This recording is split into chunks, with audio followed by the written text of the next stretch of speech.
Good morning. Good morning, early birds. Good. Am I talking on one side of my mouth there? Do other people do that?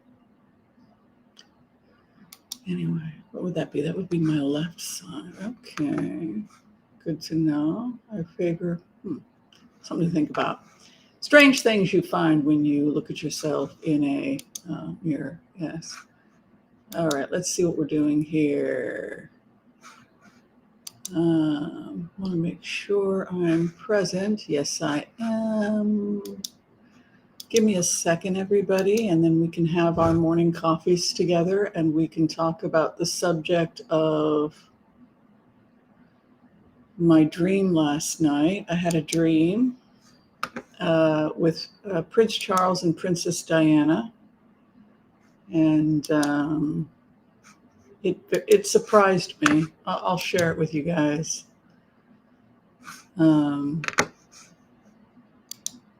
Also, there's a lot of stuff to talk about. There we are. Okay. All right. We'll give people a chance to find the stream. I try to do this a couple times a week where I get up usually around 3:34 in the morning from my first sleep. Biphasic, somebody said biphasic sleep. Hi, Cartomancy Mesquite. Many of you do as well. So, yes. So, I've been cleaning the house. I've been cleaning the house like I have never, I've cleaned it thoroughly before, but I'm trying to make it like a Zen monastery. So, you do a cleaning, then you go back and do a deeper cleaning, then you go back and do a deeper cleaning, always striving for perfection. Right. So my house was pretty dirty, which is why I was having allergic bronchitis symptoms. But so I worked to clean out the air, to improve the air quality in my home. I threw out an old rug that was covered in cat hair. Every corner of the house, the dust and hair has been removed. And then the process is repeated the next day. Sometimes you'll concentrate on a particular area of the room. If you get up early and you're listening to mantras like I do, then it's nice to chant and meditate, which is kind of what they do in ashrams and monasteries while they clean. Particularly if you're a hoarder and you are attempting to heal the world. We are all trying to heal the world. The Talmud says that to save a life is to save the world entire. And it starts with yourself. That if you can save your own life, you have saved the world entire. Who is strong? He who has conquered himself. So we begin with the most basic parts of our self-care.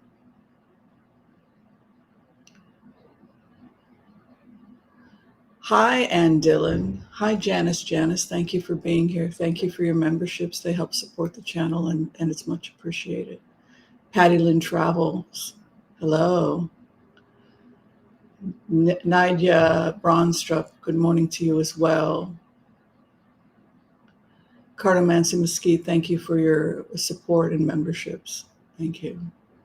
Terry Courts, thank you for your membership, and thank you for your guidance, even if it's always not what I want to hear. It gets in eventually. Susan Crone, good morning, and thank you for your memberships. So, how do we heal the world? How do we heal the world? That is the first meditation. The first meditation, how do we heal the world, is we save ourselves. We save ourselves. And the first thing we do is we begin the process of cleaning out our own homes. You can start with just the basics like I do. Just start with a basic cleaning. This is the first phase so that your home doesn't look like a train wreck.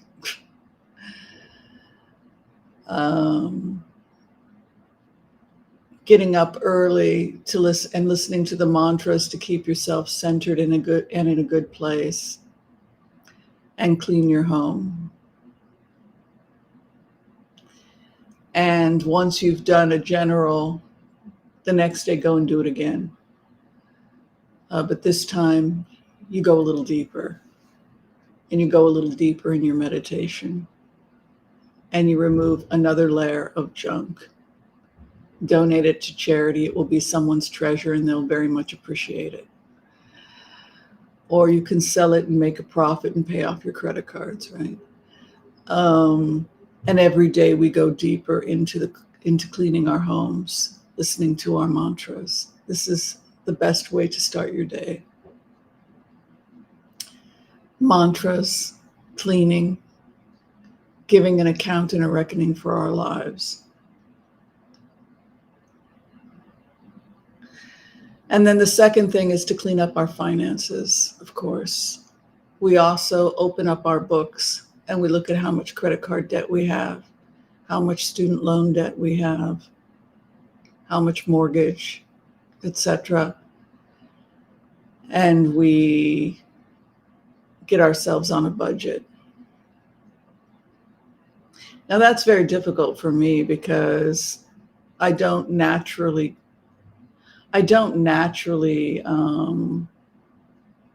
budget. I just, if I want it, I take it, right? But it's very important that we live dramatically below our means so that we can be happy. Simplify, simplify, simplify. And remove and become consciously aware of the money going out and the money coming in. How our awareness of ourselves as consumers. You may make a determination to spend nothing for a year other than the necessities.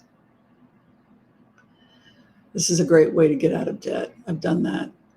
After I come back from Ireland, I will be doing probably a frugal 6 months. 6 months, which is what I like to do in wintertime. In winter, I become very frugal. In summer, I'm expansive. I travel and spend more money than I have. I know myself. And then in the winter, I retract and I spend nothing. I am very strictly budgeted in the wintertime. Say I make $1,000 or $2,000 a month, whatever, $4,000, whatever your income is. I try as best I can to live on $3,000 or $2,500. How simple can I go? Being mostly plant-based and getting things from the bulk bins so that no food is wasted can be a great way to save money. Not eating in restaurants, not eating out, deliveries, etc. Removing subscriptions that don't serve me. This is one of the ways I clean house. Making sure your will is up to date. Swedish death cleaning.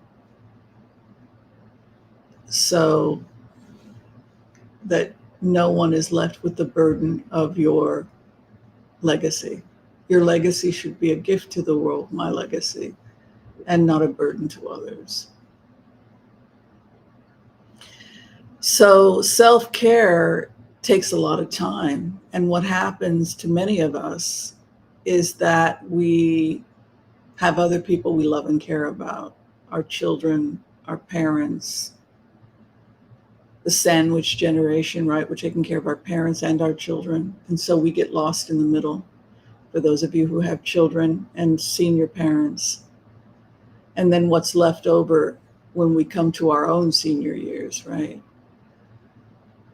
So there are some great frugal channels that helped me get out of debt. And yeah, those on YouTube, frugal living. And I enjoy it. I enjoy making casseroles, vegan casseroles in the wintertime. And if I've got a hole in my socks, don't just throw them out. Take a needle and thread and darn your socks and listen to old time radio. It's like I go back in time in the winter.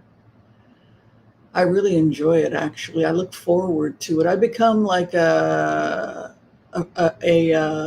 Victorian pioneer. And I try to live my life as close as possible to being a Victorian pioneer. You know, I start darning the socks. I start knitting and fixing things up as part of my healing the world. So again, it's a full-time job to take care of yourself, to listen to the mantras, to clean your home, to make an account and a reckoning of everything that you put out and everything that you take in. From your what you financially put out, to what you financially take in, to what you put out, what you say to others. Boy, have I made that sin. I can be very cruel. It's something I must work at. To what you take in, the cruelty you take in, and how you digest it. Sometimes people say things that are mean to me on this channel. Somebody said something earlier this morning. They said, "You repeat yourself 3 times."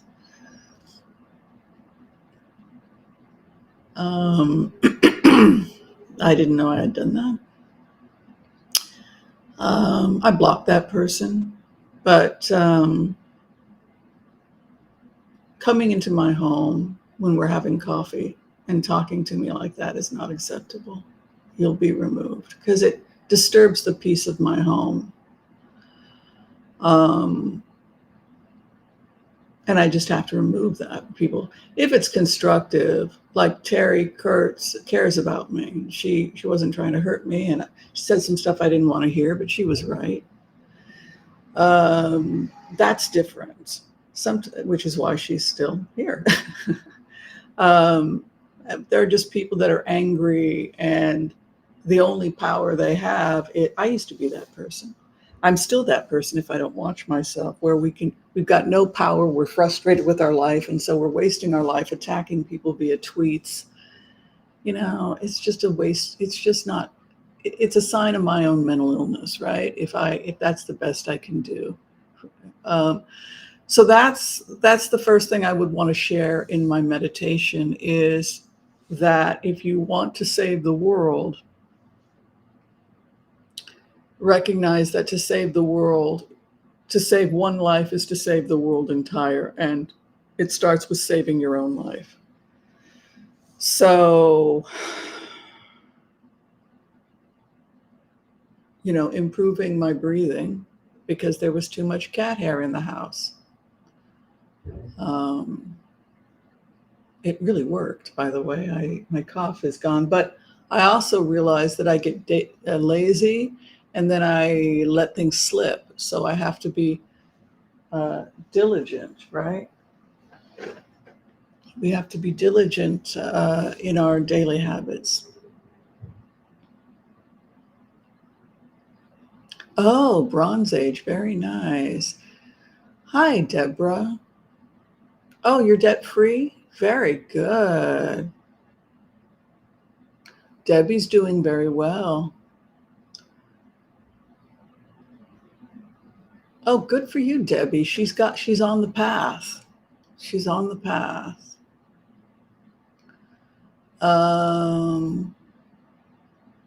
Hierophant reversed means Leia. Well, it depends. It depends on the positioning of the other cards for me. It's a card that has to do to looking to something higher than yourself. It can be the Constitution of the United States. If we're asking about civics, it can be your own belief systems. If it's reversed, it could be all kinds of things: losing your religion, not living up to your own expectations, dogma and religious extremism. If it's a gay marriage, if you're giving a reading to a man who is gay and married to another man, and he's asking about his relationship, it would be an indication of divorce, because it does a double as a gay marriage card. Two men taking their vows before the priest. So is how I use the Hierophant. So if it were inverted, it could be an indication that they're breaking up. I wouldn't want to see that if I was giving a reading for a gay married couple. I would say you guys got to get into counseling. So it just depends on who I'm reading for. Losing your religion or feeling disconnected from your religion may be the reason.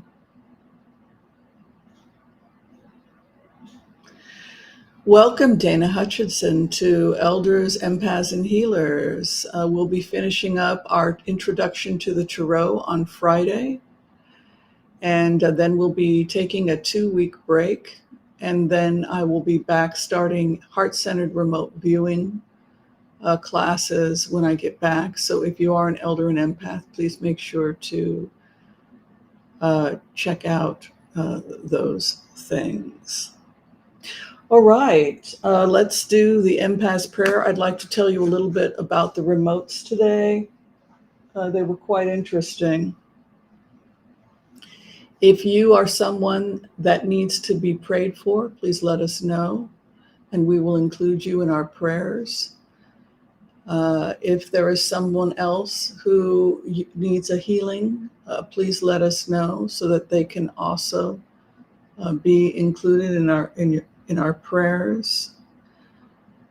Is there anything else I need to know? Let me get some water. Actually, why don't you guys do that? And is this water fresh?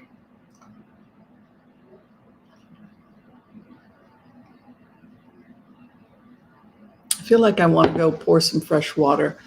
If you would like to be prayed for, or someone else needs to be prayed for,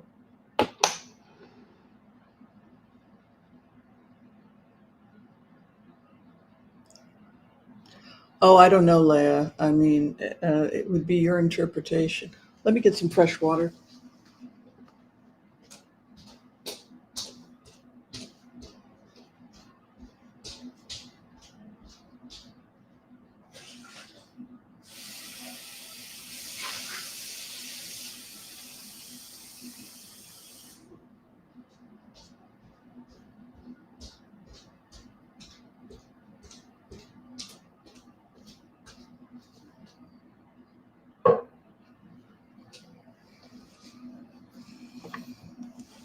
So I have completed all of the Wisios. If you asked me a Wisio question and you did not receive an answer, check your spam. If you can't find it in your spam, then send me a message at whimsyanderson@gmail.com. Be sure and let us know if you need to be prayed for, or if somebody else needs to be prayed for, and we will include you in our prayers today when we give the Empath's prayer. I think that's everything I have to say before we pray.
Okay.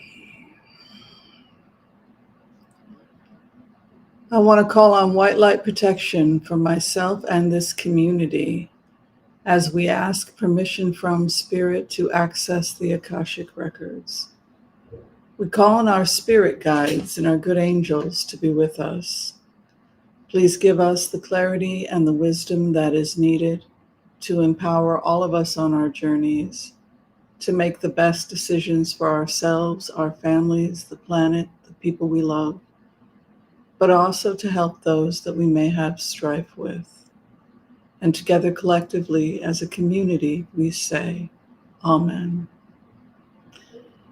And we ask for healing for those people who would like to receive a perfect healing today.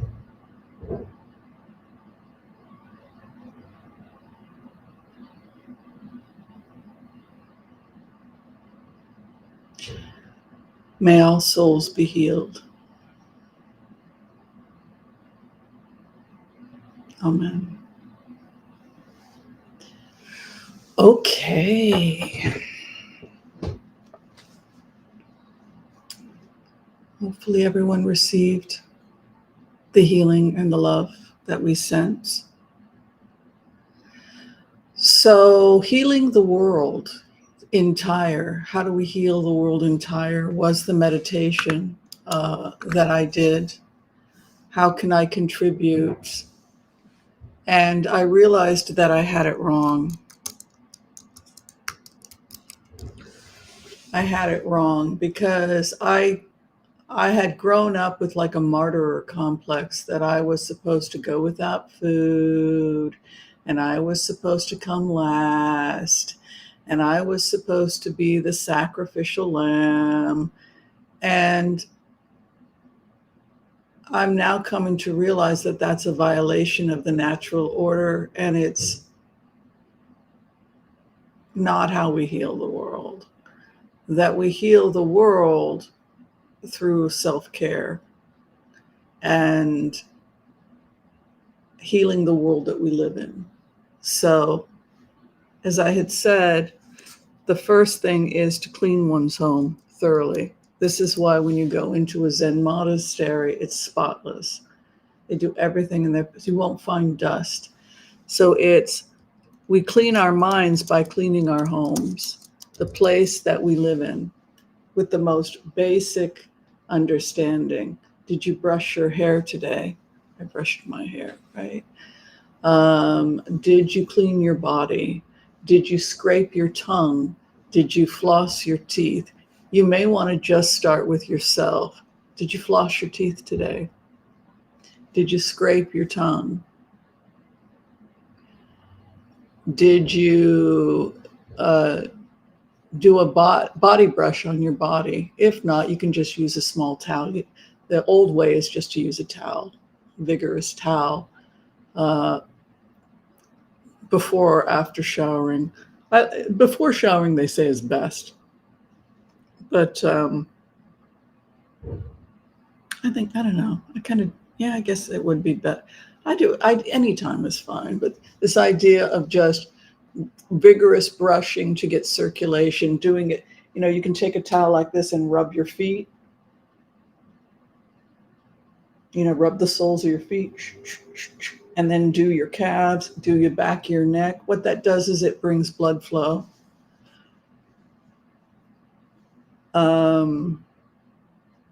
So after you have properly cared for yourself and put nutritious food in your body, many of us don't know how to take care of ourselves. So the first thing is self-care. Some of the things we think about when we think about self-care and self-care is a full-time job. It's bathing, eating right, not eating junk food. You don't want to be a fanatic. Enjoy the Christmas parties and all of that stuff. But understand, if you want to save the world, you must start with yourself. So bathing, eating right.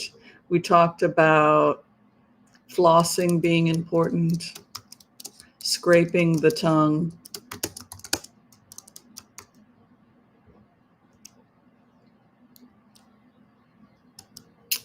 Um, yeah,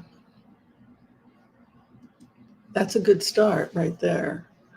And we've talked a lot about how to eat right, that the base of the human diet is plant-based, but it doesn't mean that everyone can be 100% vegan because humans are evolved to be omnivores.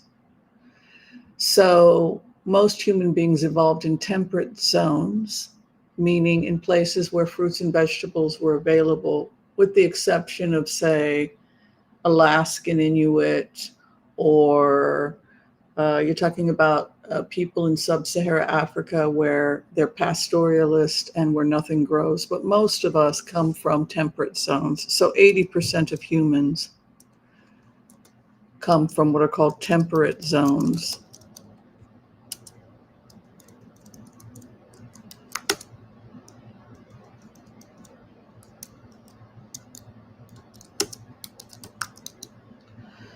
Um, and so in that environment, we eat seasonally, whatever is available seasonally.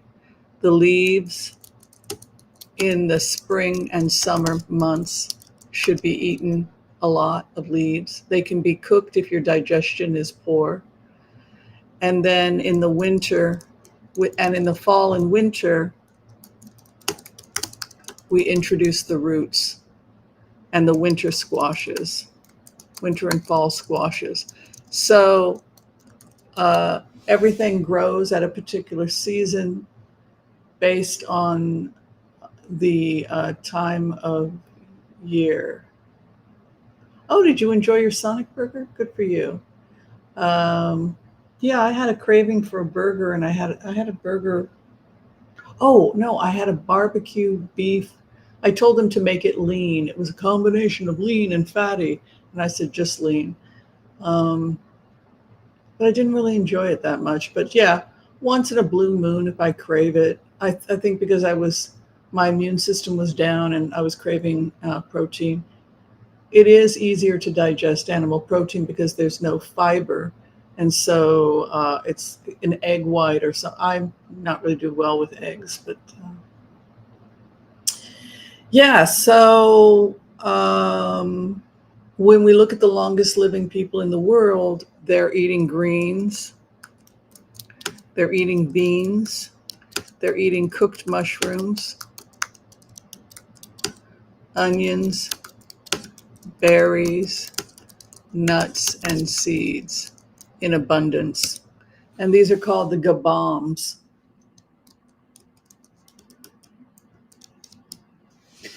And so when people shop, you want to include the GBOMBS. The mushrooms have to be cooked. They're actually toxic if they're raw.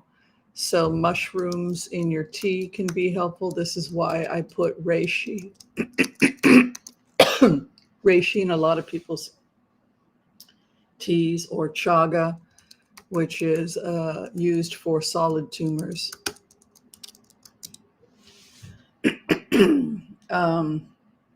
Shiitake, research on shiitake is for skin cancers.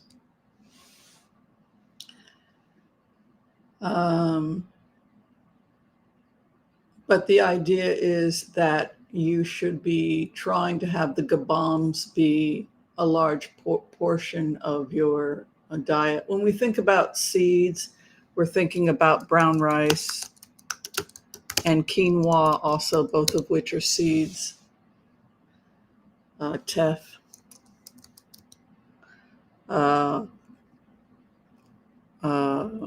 What's that stuff called? Kamut, einkorn wheat seeds that are unprocessed. Yes, shiitake mushroom tea, or you can just grind some shiitakes and put them in your soups. Turkey tail research on breast cancer, that's correct. But they help in a lot of things. It's just limited by whatever the studies were, like the turkey tail study out of Bastyr University. So self-care. And then part of the self-care is that your body is closely associated with the environment that you live in. So in Chinese medicine, if you lived in a windy place,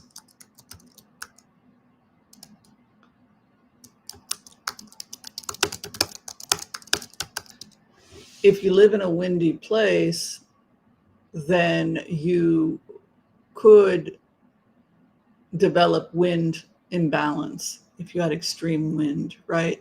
So there are certain medical conditions associated with the environment. So this is another reason why we talk about keeping the home as clean as possible. And some people would add feng shui,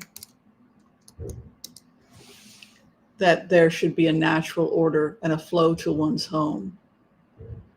And once you do the deep cleaning, begin looking at where everything is in the house if you wanted to take it another level. So again,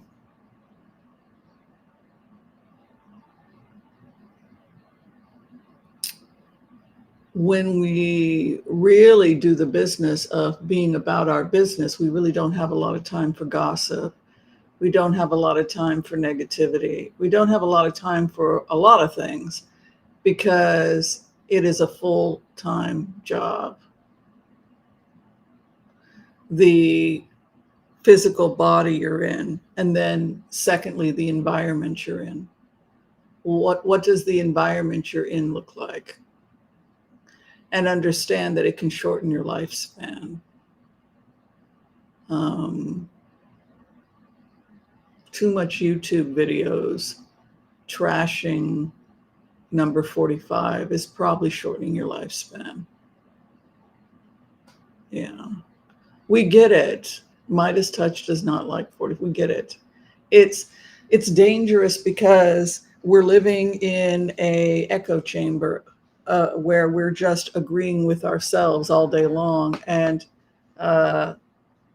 I try to take some time to listen to what conservatives are saying, because there's the chance we could lose this election for so many reasons. And so that's why I think it's very important to take a look at what conservatives are saying and see if anything they're saying is valid, and then fact check it. Because we could be listening to our own echo chamber. And that's kind of what happened to Putin, right? Putin was surrounded by sycophants that kept telling him he was like Jesus, and he started to believe it.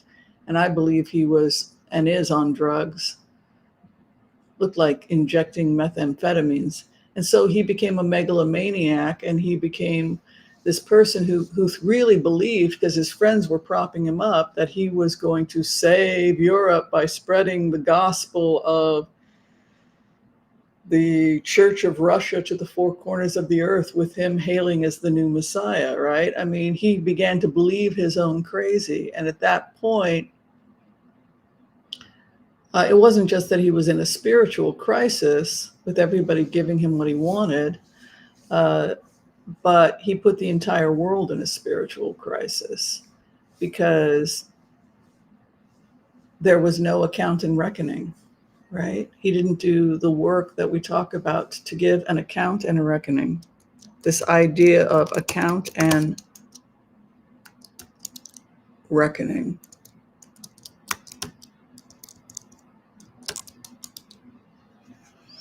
We are all called to give an account and a reckoning of ourselves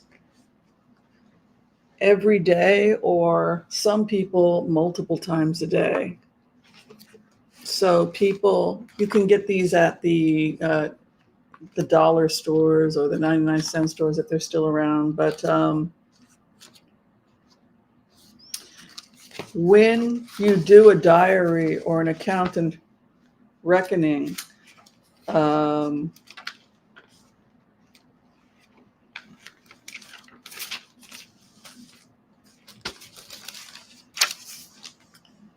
you can think about your day, think about the good things you did for people, what you are grateful for.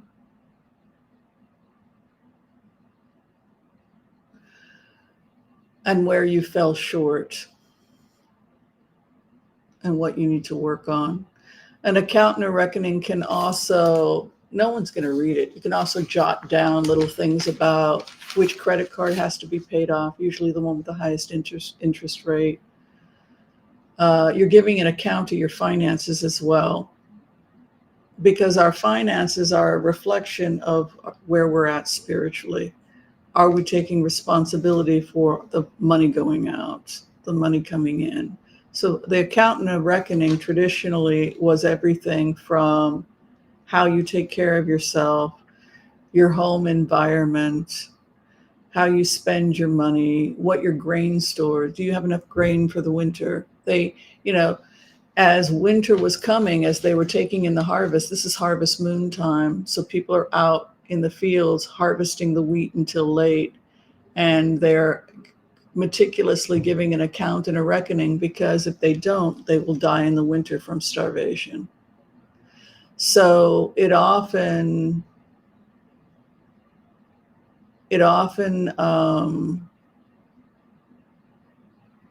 was that it often determined whether you lived or died. And so when we hear that we must give an account and a reckoning, and to be about your business, child, we're talking about whether or not you will live or die.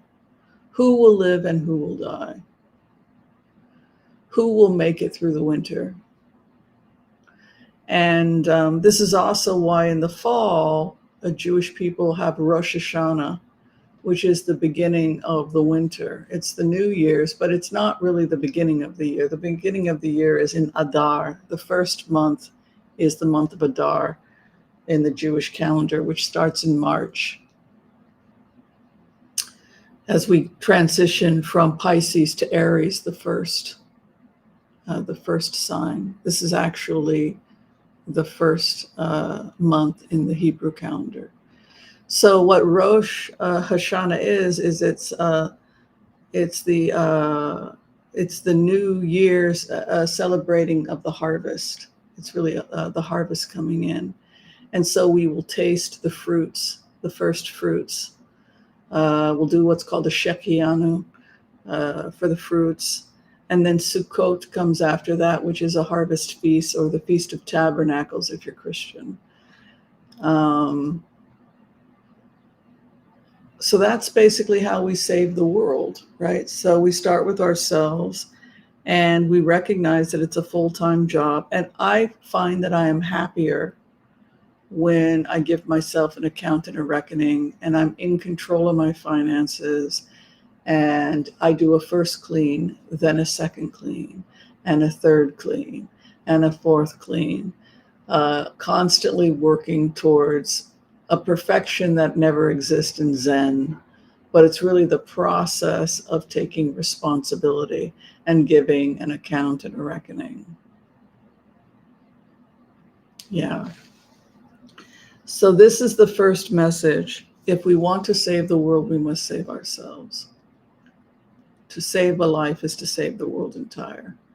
What starts to happen is that because everybody is interconnected, because we are all connected, other people begin to be changed and affected by your behavior. First off, they find you're much more pleasant to be around. And then they want to know what you're doing.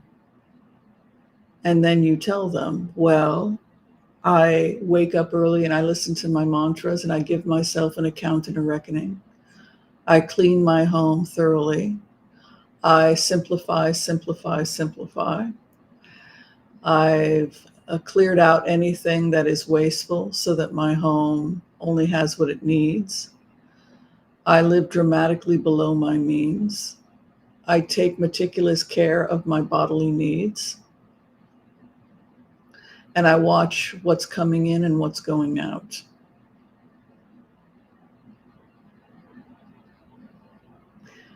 And this gives me enough fuel to help others.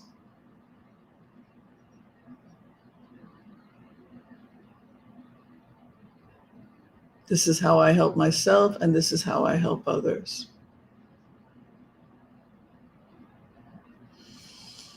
So on the issue of global warming, when I meditate on global warming, and what I'm trying to do is I'm trying to communicate with the living organism, which is Gaia, which is our mother, which is this planet. And she is struggling to breathe like an asthma patient. And I was struggling to breathe, right? Because I did not take care of myself. So I'm not taking care of myself, and consequently, I'm not taking care of the earth. She can't breathe. I can't breathe. We're suffocating. But we can't become consciously aware of it until we first start with ourselves. So there are two main issues with global warming. The first is that it's too hot. And we've talked about the fact that we have to get the temperature down.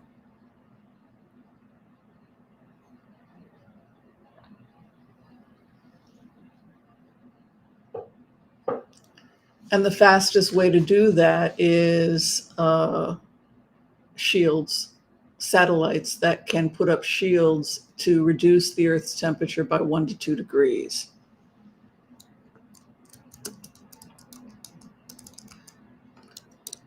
So we should see a drop in temperature by 1 to 2 degrees with these shields, which would dramatically help.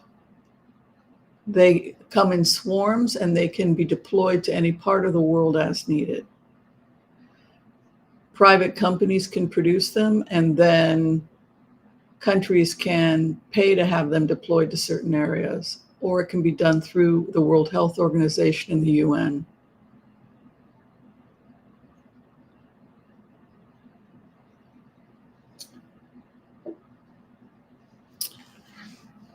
The second issue is acid in the atmosphere. Too much acid. We've all become too acidic, and there's too much acid in the world. And yes, this is going to happen. It's going to happen in the next 2 to 3 years. You're welcome. Happy to tell you. It's my job to tell you.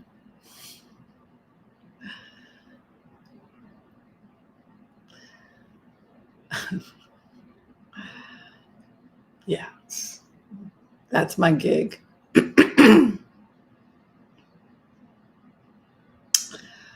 So over the issue, the second biggest crisis to the world is that we have too much CO2 in the world. Too much CO2. We have too much CO2. So there's too much CO2 in the ocean, which is causing the ocean to become acidic. So even if we lower the temperature of the earth, we have not removed the acid. So as I meditated on this, I came to realize that the biggest threat to the world is actually the acid. It's actually the CO2 and the methane gas. So there's two problems with eating animals. The first is burning oil, CO2 and methane gas, both of which heat the world. Methane is produced by cows, which take up a lot of land, but they also produce a lot of methane. So it's a huge swaths of land to grow grain, and huge amounts of land required for the animals, and large amounts of methane gas, which create acid rain and dramatically increase the temperature of the earth. These are the problems with cattle and pigs and sheep, is the methane and the misappropriation of land. And also it's a public health crisis because of the diseases like swine flu, avian flu, etc. So this is another reason why you only want to, well, I'm crazy about dairy, so so I actually rely on dairy a lot for calories because I'm a Northern European, right? So um, we want to be judicious in how much we consume. And, synthetics. We now have synthetic milk. It's being grown in a lab. No, it's not going to hurt you. It's ferment. If you can you eat yogurt? It's just a fermentation process where they make these things. But so synthetic milk is the same. I think they should do it like 1% or 2% fat, but not any more than that. Um, if you love dairy, try and have it be low fat. Um, Skimmed mozzarella is fine. I don't taste a difference, quite frankly. And then you're getting the protein, but you're not getting the fat. But I think we're headed towards synthetic milk relatively soon from what I've read. So the solution is just synthetic milk, not synthetic, but, lab grown animal products are actually safer than grown on an animal. The problem when it's grown on an animal is that, first off, it's cruel to the animal. And secondly, animals carry diseases, overcrowding, E. coli, salmonella, swine flu, avian flu. We've talked about the health crisis that comes with animal husbandry. And so when you grow it in a sterile, clean lab, you've removed all of the diseases. So you actually wind up with a piece of fish or a piece of steak that is free of diseases, leaner, and is actually associated with being healthier. So the lab grown stuff is healthier than the overcrowded, diseased. Also, the feed we're giving the animals is junk. We're giving junk food to the animals to make them fat, and then we're eating junk food, sick animals that are fat. Whereas if you had a clean lab growing clean, pure animal cells in a controlled setting,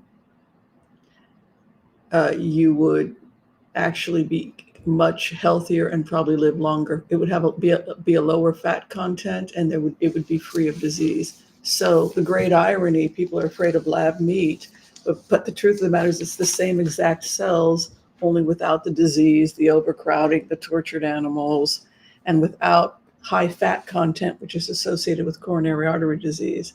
So the lab meat is 10 times healthier than the stuff than the disease-ridden stuff that we're currently eating from diseased, sick animals. We're becoming sick, consuming sick animals.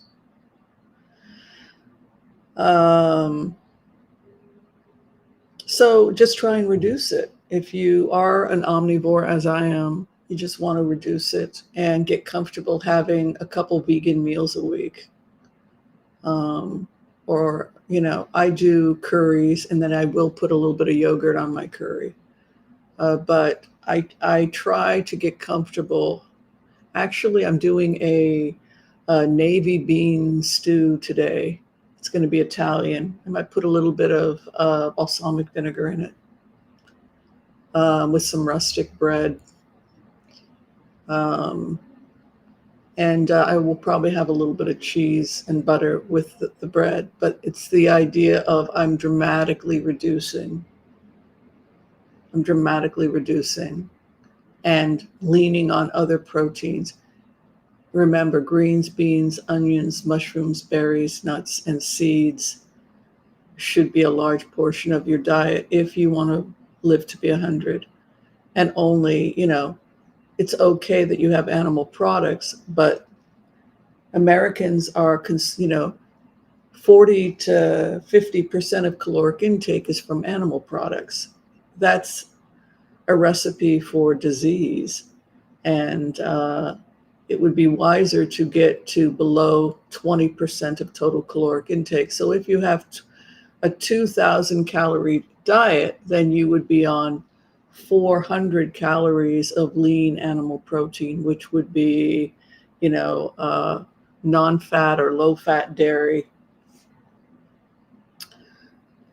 turkey, skinless chicken. And then when you get the skinless chicken, check to see and then trim off any fat.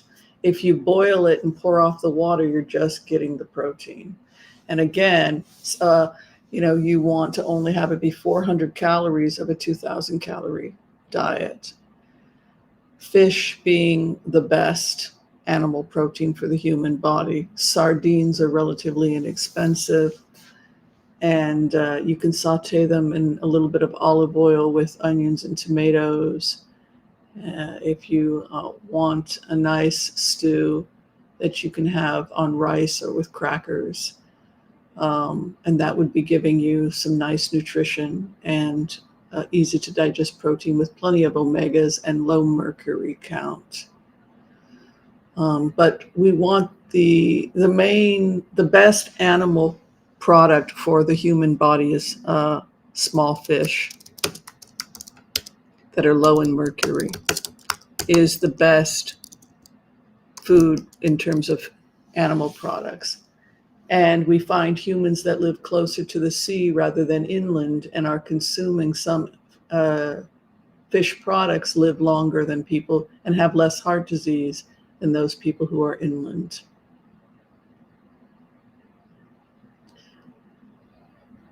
Oh, so if you had 400 calories, so that would be a 40%, Leah. You're doing 40% of your calories from meat? Really? That would be too high. 400 calories in a 1,000 calorie diet would be probably too high. Yeah, sardines, anchovies, mackerel, herring. I do have tuna occasionally. I really enjoy it. Yeah. So global warming, I saw them doing, in terms of what I saw in the remote, I saw them putting in, it almost looked like rods. I saw these rods.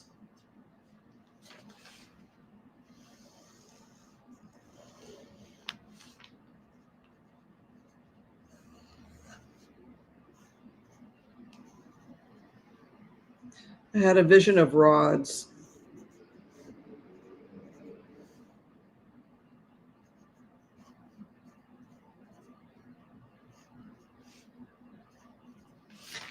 And these rods were capturing carbon. It was like these cold rods going down into the ocean and filtering the ocean of CO2 like a vacuum cleaner, soaking up the CO2 and somehow converting it into O2 or capturing the carbon.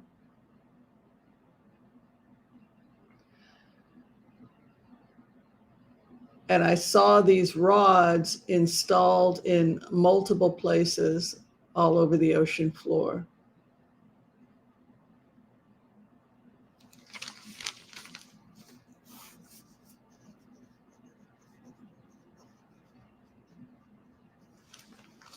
This is what the science looked like to me. The other message I got from Spirit is that we are all to plant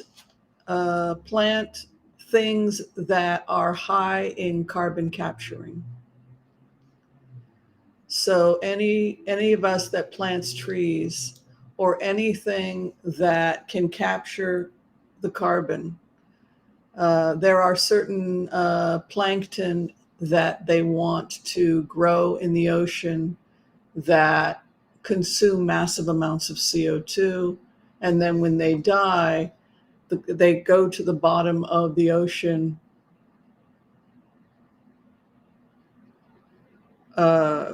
with the carbon captured. So the number one issue for us as human beings is to come together and to, the biggest issue is the oceans. That's what it felt to me as the remote viewer scanning the earth, is that we can put this shield up, but we're still burning fossil fuels and we're still doing massive amounts of damage to the ocean. And so the underlining issue is the ocean. Now, from a spiritual perspective, in Hebrew, the ocean is called Yam. Yam, kind of like a yam. Let's say it together. Yam. The ocean in Hebrew. Sounds pretty good, huh? How did those Hebrews learn the word Yam? Well, we know that everybody comes from Africa, right? So the ancient word was Yam before they even got to Judea and Samaria. And who is the god of the Yam? Who is the god of the ocean? Her name is Yam Maya.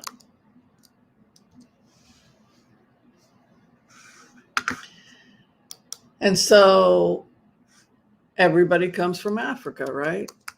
And so for thousands and thousands of years, people were worshiping the goddess of the ocean, Yamaya, the spirit of the ocean, where all life comes from. All life begins in the amniotic fluid of the ocean. Yam, Yamaya, Yam, and then Maya. Maya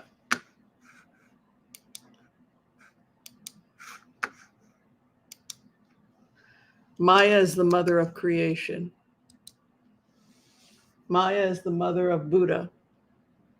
Maya is illusion also, to be trapped in an illusion. Mother Maya, our mother, the ocean. The ocean is amniotic fluid. The ocean is similar to amniotic fluid.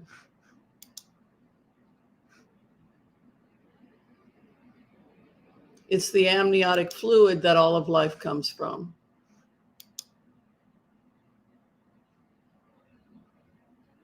Yam.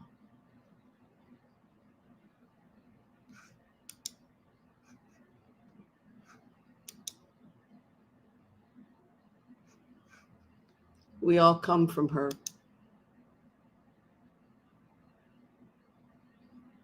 The ocean goddess. And she's struggling to breathe because her lungs are not working. And her lungs are not working because there's too much CO2. And so she can't breathe. And so if she can't breathe, we can't breathe.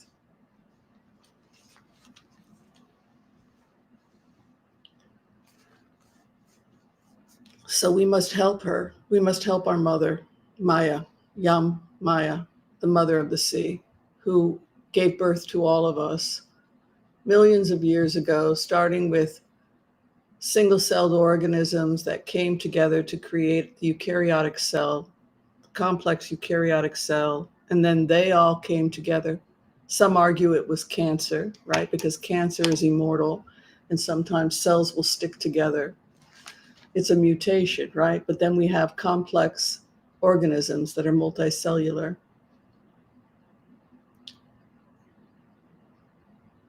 So this is our number one priority. After we care for one another, we must clean up the garbage. We must remove the plastic from Yamaya, and we must make sure that she can breathe. Because if she cannot breathe, we cannot breathe.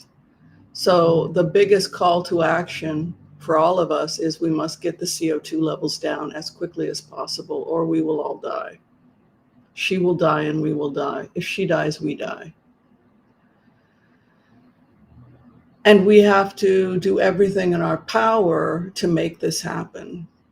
We have to do everything in our power to save the ocean and to let everyone we know understand just how serious this is. The biggest threat to the ocean is fossil fuels. I think I spelled that wrong. Is that right? How do you spell fossil?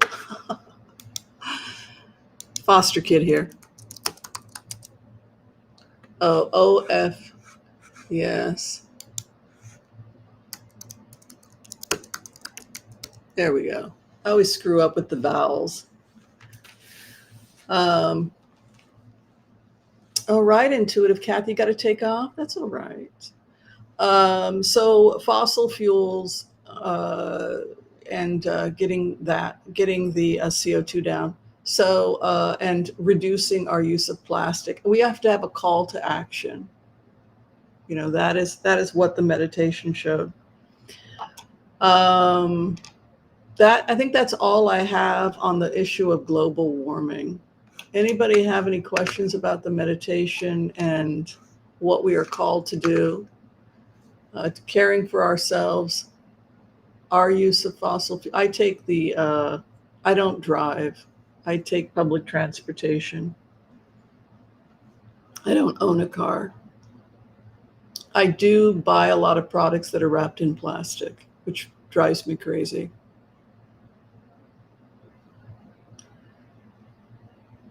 I have to look at what plants.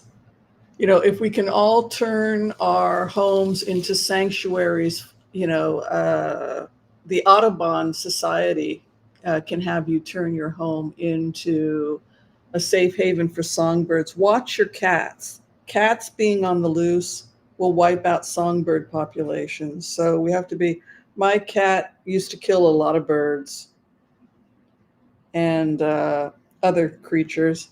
So her bird days are over. Yes, the only birds she gets are her chicken kibble.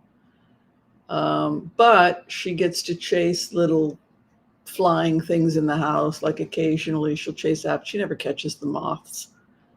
Or she sits in the garden I have up here. I'm high up. And she looks down at the world like the great queen that she is. And but she's quite a happy cat. Yeah, and I predict we will also be cleaning up the plastic in the seas. It's just, we are all on, we're headed to the fifth dimension, you know. We're all in this together. And that is, I think, what Kamala is talking about, right? If we vote for Kamala. We're not in denial about CO2s. We understand that we are still reliant on fossil fuels for much of what we do. But the call is to get off of them as quickly as possible. And we've got to cool the oceans.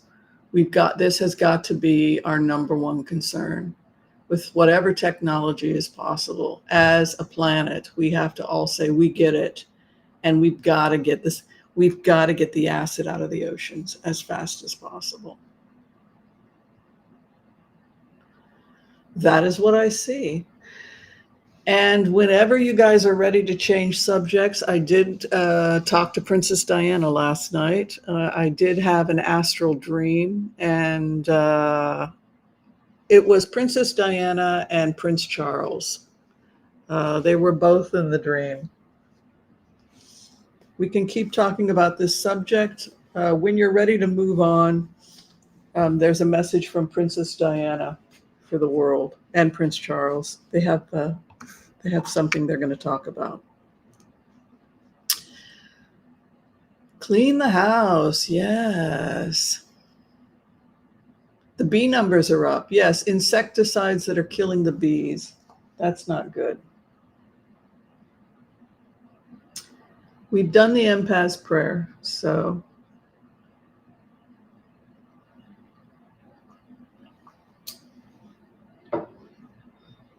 I did not physically see her.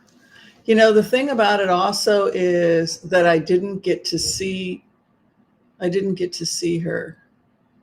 I talked to her, but I wasn't able to look upon her. It's interesting. Okay, so the next remote is Princess Diana and King Charles.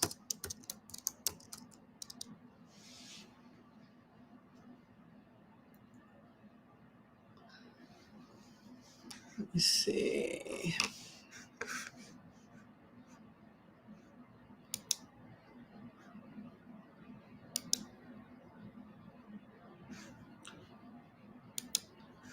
So I had a dream. And in the dream, King Charles had divorced Camilla. He was getting a divorce from her. And I was talking to somebody in the dream and I said, wow, he divorced Camilla. And they said, yes, he divorced Camilla and he remarried Diana. And I said, well, that's really weird. He divorced Camilla and remarried Diana? Yes, the same day earlier in the day, he divorced Camilla, and that very evening, he remarried Diana. I don't understand. Can you explain it? Well, it's very simple, the person said. It happened right away. As soon as he was divorced from Camilla, the ceremony happened and he remarried Diana. So I was completely baffled. And I was in a castle, and Diana was on the upper floor, which is where they lived. And it was a private chambers, and she didn't want to be in public. Her days of being a public figure were over, and she wanted to live a quiet life. It was almost like she did not want to be seen or photographed. Maybe she wanted to be remembered being young and beautiful, but she had kind of retired as this older woman with her husband, Charles. They had remarried. They were living upstairs in this private room, living a private life. And then she came down to have breakfast in the kitchen, and we were talking, and I can't remember everything she said.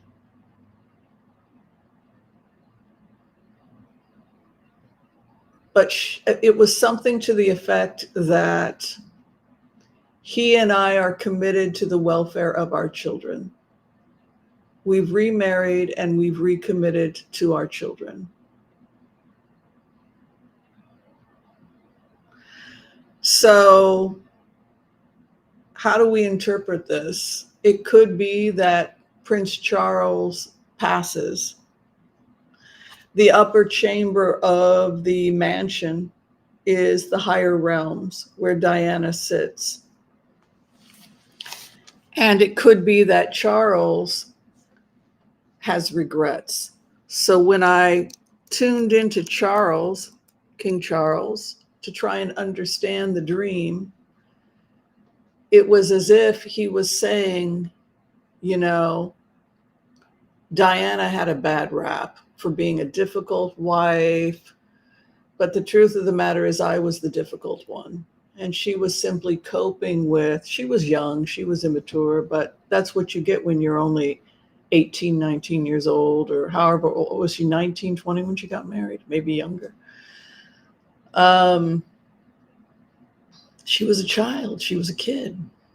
And she simply didn't have the maturity to handle somebody like Charles. And he was the more difficult spouse, right? Spoiled, intolerant, inflexible, and everybody else just had to change around him. So I felt his regrets, and I felt that he had more in common with Diana than Camilla, that he didn't have the same connection to Camilla, much to my surprise, that he had to Diana. And a part of that was because they had shared 2 children together. And so there was an intimacy and a connection there that he would never have with Camilla because they had these children.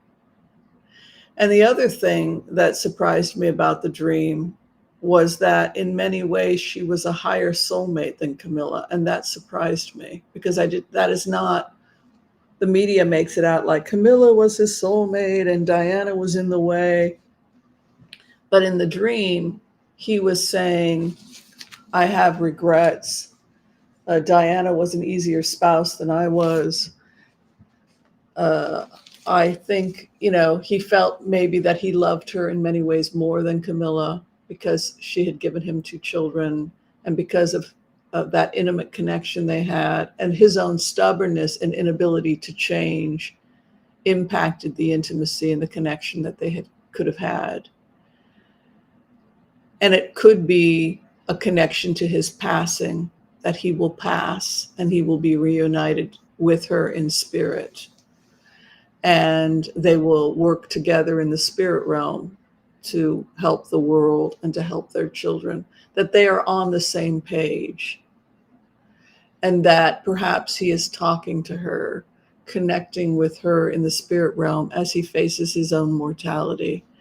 But as he faces his own mortality and faces his connection to her, he is slipping further and further away from Camilla and more towards Diana, and feeling he's talking to her, he's connecting with her.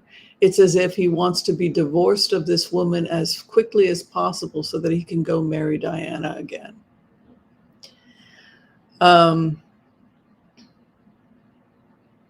That he has grown apart from Camilla.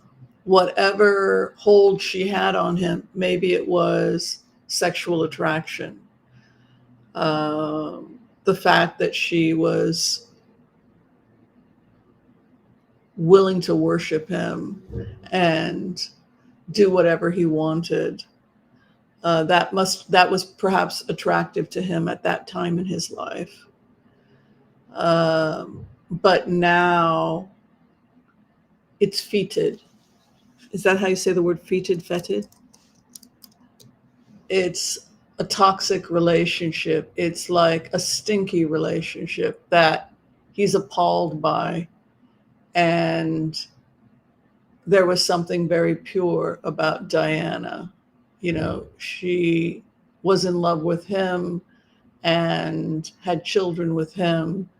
And it was a very pure love that she gave him. But his own stubbornness and arrogance kept him from enjoying the light and the wonderful things they could have done together. So in the dream, he wanted to get away from Camilla and get back to Diana. This was very interesting to me. The second part of that is, what will Prince William do to Camilla?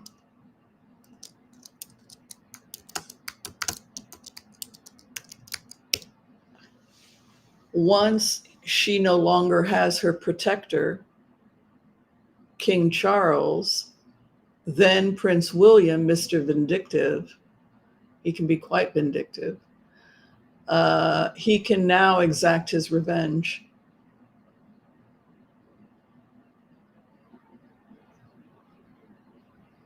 And we could see him being less than kind to her when the king passes. Now, the job of King Charles right now is to protect Camilla from the inevitable, which is that she will be a sitting duck once he is gone.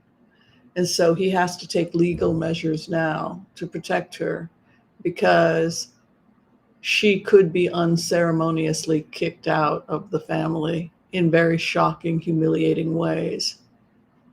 She is the interloper, and King Charles himself is beginning to see her that way. It's really a shocking revelation. I want to be divorced from you, Camilla, as soon as possible. And then it's like they're down on the ground floor. He divorces her as soon as possible, and then he goes upstairs, and there's an immediate ceremony where he marries Diana, and they go off to their private chambers. That was the dream. She came down to talk to me briefly, and it seemed to be what she was saying is that they will work together to heal the world and to heal their children. They are a team, finally. So when he passes, that's pretty much what I saw happening. Yeah, so those were the remotes about how to save the world. We save ourselves, we save the world. And my dream of Prince Charles and Princess Diana.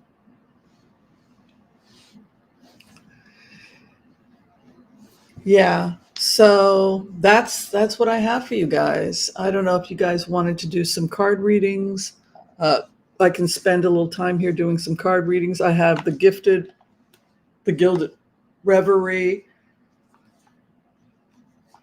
and I also have some, oh my goodness, universal, what are they? Universal Rider Waite.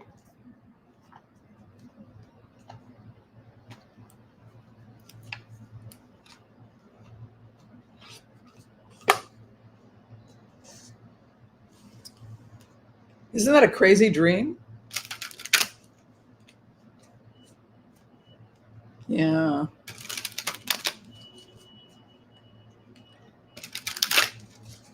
All right. First question is coming from Pippi Longstocking. Ah, we love Pippi Longstocking. Wanting to know if William and Harry will reconnect. Will William and Harry reconnect? Oh, Leah, we don't do personal readings except on Saturdays. If you're a member, you can have a personal reading, though. Fairies and angels and above get free readings on Saturdays. Yeah. All right, let's take a look. Prince William and Camilla. Collective readings are done on Sunday, and everybody can participate in that. Yeah.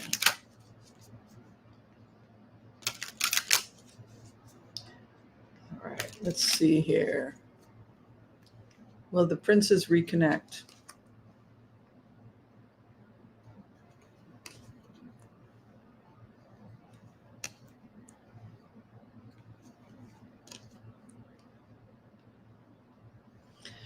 A lot of people blame Camilla for these problems. She is seen as a seducer and a manipulator who used her ways. It's as if the princes saw her and King Charles did not, that she was the seducer, the seducer, the seducer waiting by the window to see what will happen next. She's using her sex appeal. She's using and she is controlling the castle. But it no longer works with Prince Charles because he's an old man facing his death. And so she's losing power over him. You know, the great seducer is losing her power. There is an aspect of manipulation. You know, she's looking out the window from the castle. She's spying. She's conniving. She's the seducer. The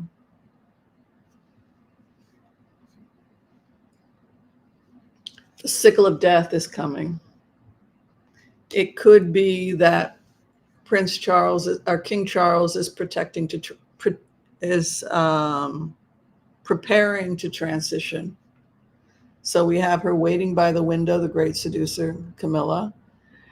And we have the sickle of death is coming. I set before you life and death, good and evil, two roads. And then the rider flees. So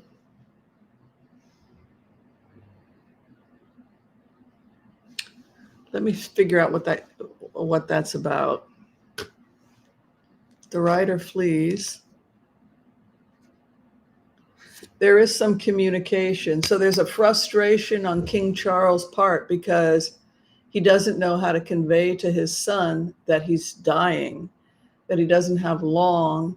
There's real conflict here about he's running out of time. The owl of death.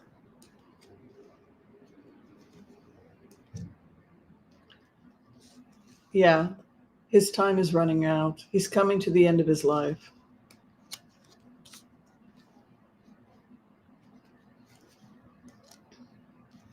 Yeah, here it is again. TikTok.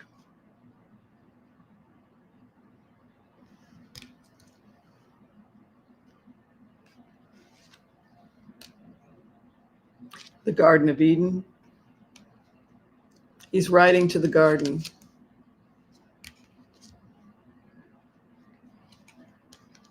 There it is.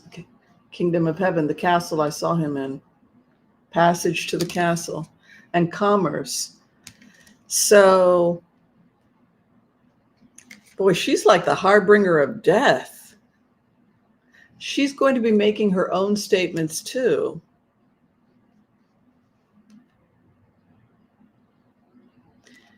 Like the serpent, it's almost like he resents her. He wants to attack her. You know how he gets. Yeah, you can see it here in the grave.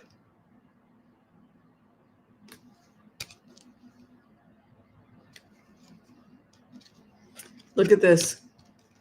Going to the garden, a bouquet of flowers. It's like he's coming with a bouquet of flowers for Diana. Diana cracks the whip. So she's very different than Camilla. Camilla, yes, dear, she'll do anything because it's part of her manipulation. Whereas Diana doesn't play games. Crack that whip. Let's get to work. The work doesn't end just because we've passed. Now we live in the realm of the ancestors. We have to help our children. We are recommitted as a couple. What we should have done when we were alive. We will continue the work.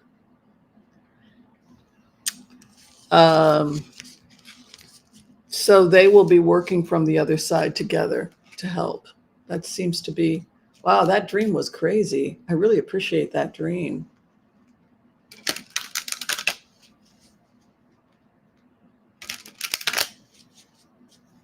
Oh, good news. Deborah says one of the hostages has been rescued. Thank God.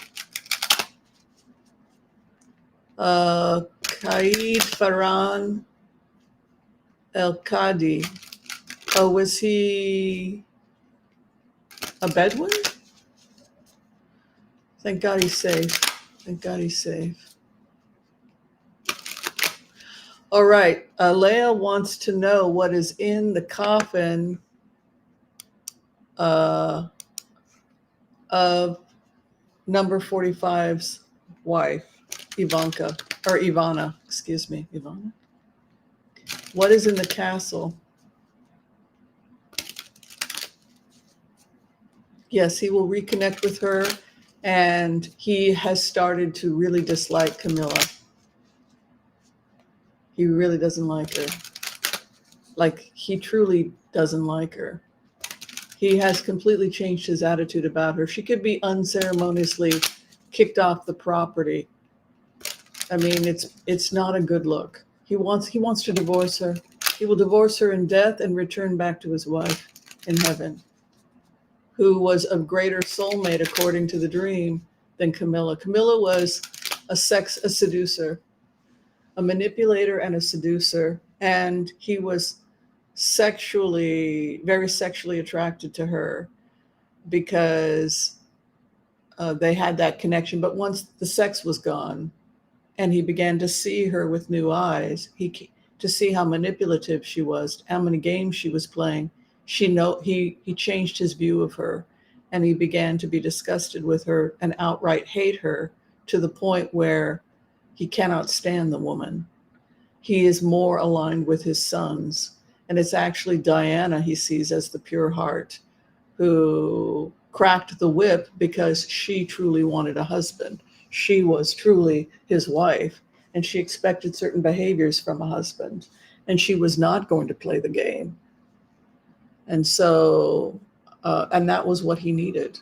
He needed someone to call him out. And instead of listening to her, she was young also, but I think he now realizes in many ways she was a greater love. She gave him 2 children. She sacrificed her own youth. I think he now sees things very differently. Okay, what is inside Ivana's coffin?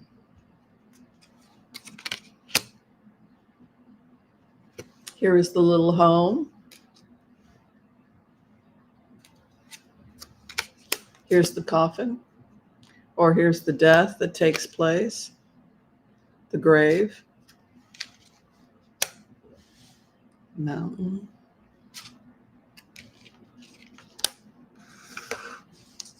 mountain, a mountain of evidence. There is a mountain of evidence. The 2 of Cups.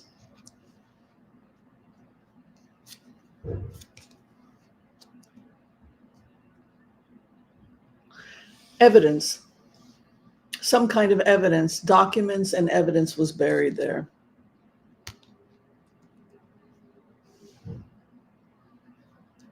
Two of Cups, and then the ship. They're going to possibly exhume. It could be after Trump passes, but there could be a call to exhume the coffin, because this card would be people chatting, and it may happen after Trump passes, but there's a call to exhume the coffin. It appears that some kind of evidence was buried. She was also buried with her jewelry, her ring, etc., her stuff. There was some jewelry. She did get buried with some of her jewelry.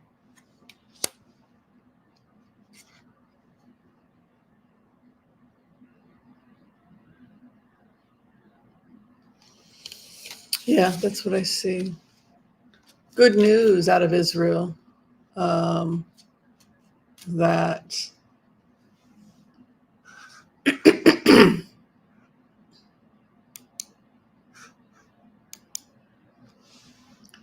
well, when she was young, she was very sexy, and she was this hot, sexy older woman that knew how to rock his world and knew how to flirt. And he was completely spellbound. And now he's not. He just wants her to get away from him, to divorce her as soon as possible and get back to my wife, Diana, my real wife. It was a very interesting dream. Okay, RFK, what will he do in terms of... Oh, the sun's coming up. I hear the crows coming. RFK's effect on Trump and winning of the election.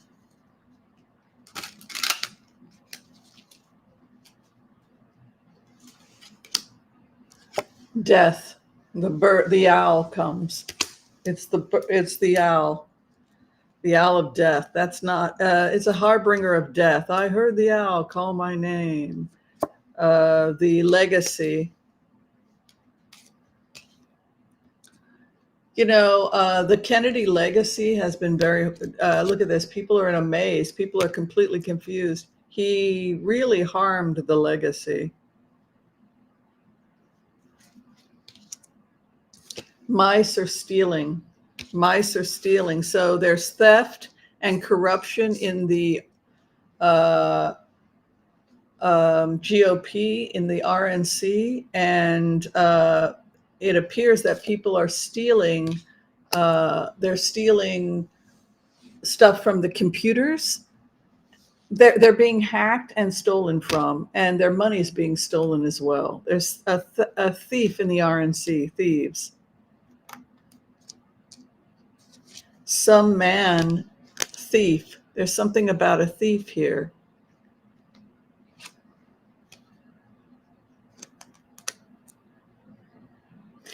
Actually, it's a very bad omen because they're saying that, let me use the other cards. They're saying that I see the RNC being stolen from, possibly hacked, their computer software being hacked.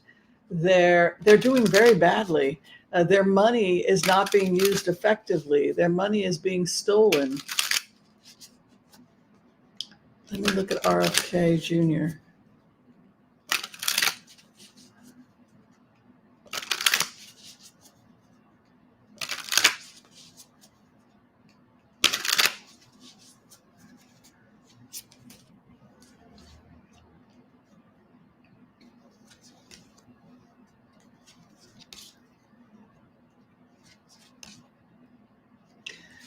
He's looking beyond. Trump is holding on to his coin, hopes and fears, defending himself, and then final outcome, Trump. He's trying to reposition himself, RFK.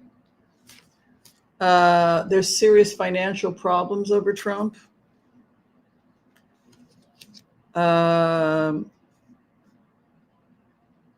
Why would he sign up with a guy that's anti the environment and you're supposed to be an environmentalist? That doesn't even make sense. Defending the world, he could try and completely take over Trump's campaign. Confusion. Just crazy because he's a huge environmentalist. Isn't he mostly a vegan? These two are not meant to be together. They could have a falling out because it looked like he wanted to make environmentalism a number one priority. 7 of Wands is defender of the land and the world. So we could see an internal falling out over the environment. That's very interesting because he's a huge environmentalist. Yeah. Okay, so the scientists that are stuck in space are, I guess they're coming out in 60 days. Is that what they said? They have to be there another 60 days?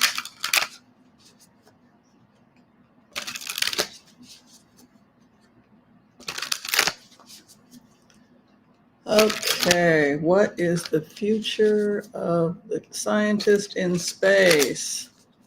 Organ failure is the biggest concern when you're in zero gravity that long.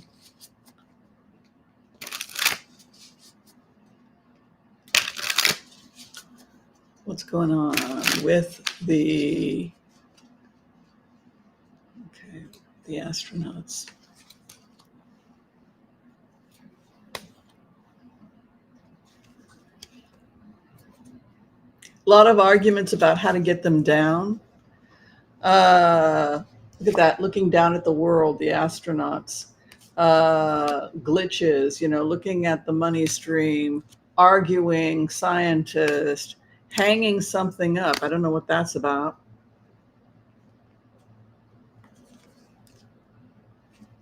Yeah, they could be there as long as a couple of months. It could be like 4 months.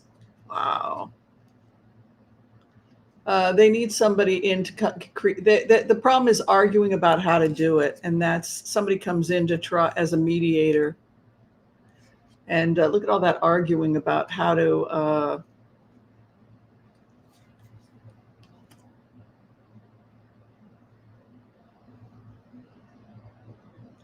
Oh, I think they're going to work it out by the end of the month. They're going to figure out what the problem is, because by August, the problem gets resolved.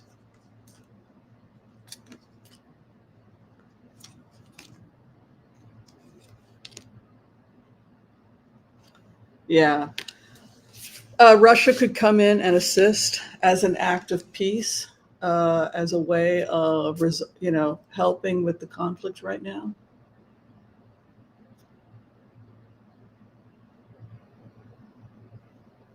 Yeah. He could have also been pounding his fist. He's a pretty temperamental person. Charles and Camilla both loved horses, polo.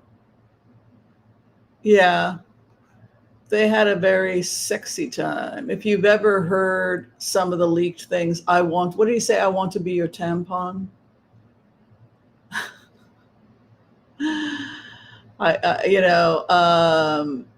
He was very turned on by her, and she was very good at seducing him, and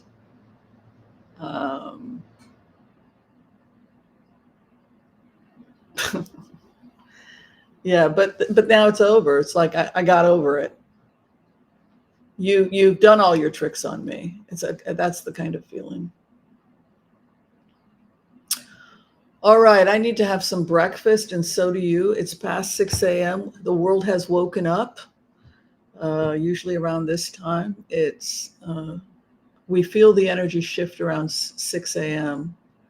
So I'm going to make my breakfast, and it's going to be a good breakfast. I think I'm going to make oatmeal. All right. Oatmeal and turkey. I'm going to make turkey patties for protein. And I might put an egg, a raw egg, into the oatmeal to add protein. Yeah. Yeah, my body craves protein in the morning. Yeah. And then for lunch, I will do I'm doing vegan foods. I'm doing a navy bean stew with vegetables. I'll put some greens in it as well, and lemon. And yeah, have some bread with it. All right, everyone. Be kind to all so that all will be kind to you too. If you need to have a personal reading with me, you can book me through Booksy. Or if you need to see me as a physician, you can also book me through Booksy. The information is below. Take care, everybody. God bless. Peace out. And we'll see you next time. Bye.